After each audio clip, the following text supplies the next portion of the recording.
Today, we are diving into a truly massive idea, something from Christopher Booker's work that might just change how you see every movie, book, and show forever. He makes this incredible claim that every story ever told actually boils down to just 7 basic plots. Let's get into it. I mean, just think about that for a second. It's a huge, bold claim, right? That every single narrative, from ancient myths carved in stone to the latest blockbuster, fits into just one of 7 molds. But yeah, that's exactly what Booker says. So what are these magnificent 7? Here they are: Overcoming the Monster, Rags to Riches, A Quest, Voyage and Return, Comedy, Tragedy, and Rebirth. And I bet you can already picture a story for each one. But this goes way, way deeper than just putting stories into boxes. See, Booker's point is that these aren't just formulas or cookie-cutter templates. They're basically psychological maps. Each plot mirrors a core part of human development, that journey we all take towards becoming whole. They're literally woven into our DNA as storytellers and story listeners. So let's look at how they work. Take Overcoming the Monster. You've got the ancient epic Beowulf, where the hero has to fight a literal monster, Grendel, who's this personification of evil. But you know what? It's also the plot of Jaws. In both, the threat is external, it's physical, and it absolutely has to be destroyed. The Quest, though, that's about a long, hard journey to something, and it's a journey that completely changes the hero along the way. And that difference in what drives the hero, it's everything. In a Rags to Riches story, it's all about what the hero personally wants. You know, the money, the love, the social status. The change is mostly on the outside.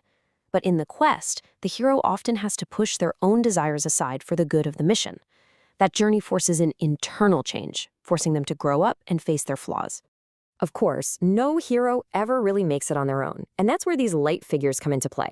These are your guides, your mentors, the little sparks of wisdom that show up just when our hero needs them most. They're the critical balance to all the darkness the hero has to wade through. And we all know these characters intimately, right? The wise old man archetype, like Gandalf or Dumbledore. They give the hero the tools, the map, the key piece of advice they need to keep going. They represent this link to some deeper truth, steering the hero away from making a fatal mistake. But what happens when that advice is ignored, or when that wisdom gets twisted? This is where we get to the absolute heart of Booker's theory, the dark versions of these plots. This is what happens when a story or, a person loses its way, gets disconnected from that inner wisdom, and gets trapped in the grip of something really destructive. And that destructive force? It's the ego. For Booker, the real monster, the ultimate bad guy in any story, isn't some fire-breathing dragon. It's the hero's own runaway ego. It's that part of us that whispers we're the center of the universe, the part that isolates us, warps our perception of reality, and sends us spiraling into self-destruction. The ego is what fuels these dark inversions. See, in a healthy, balanced story, you have masculine principles like order and power working together with feminine principles like intuition and connection. But when the ego takes the wheel, those good things get corrupted. The dark masculine turns that power into cold, hard tyranny. The dark feminine twists connection into manipulation and traps. Both are dead ends that lead away from wholeness. And this internal psychological battle is what decides if a story has a happy ending or not. A comedy, in the classic sense, isn't just about jokes. It's a story about integration, about coming together. People clear up misunderstandings, the hero overcomes their flaws, and it all ends in unity, often symbolized by a big party or a wedding. A tragedy, on the other hand, is the story of the ego winning.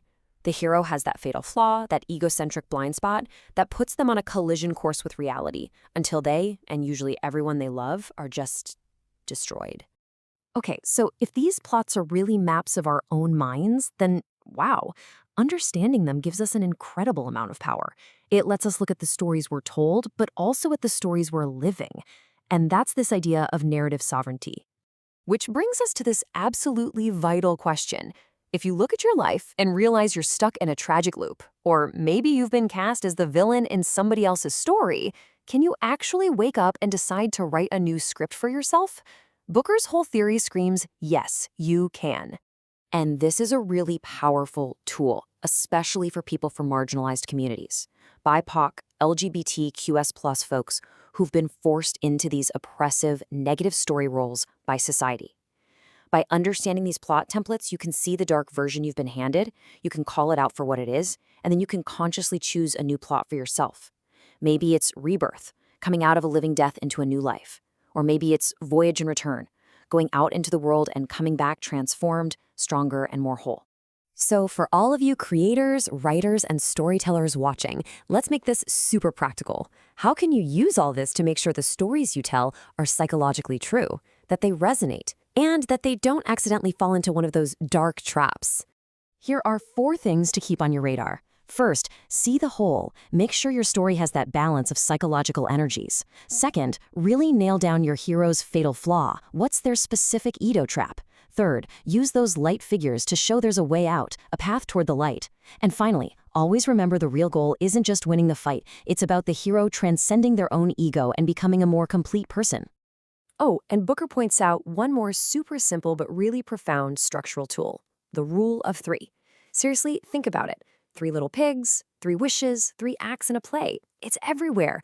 This pattern is fundamental to how we build stories. It creates a rhythm. The first time sets things up, the second time complicates it, and the third time breaks the pattern, pushing us to the story's big finish. It's a simple little trick, but it's incredibly powerful. So, in the end, that's what we're left with. Whether you're building entire universes on the page or just trying to navigate your own life, understanding these plots gives you a kind of compass. It helps you see the patterns around you, recognize the dark paths for what they are, and maybe, just maybe, choose a better story for yourself. So the final question isn't just what story you're in. It's what story are you going to choose to write next?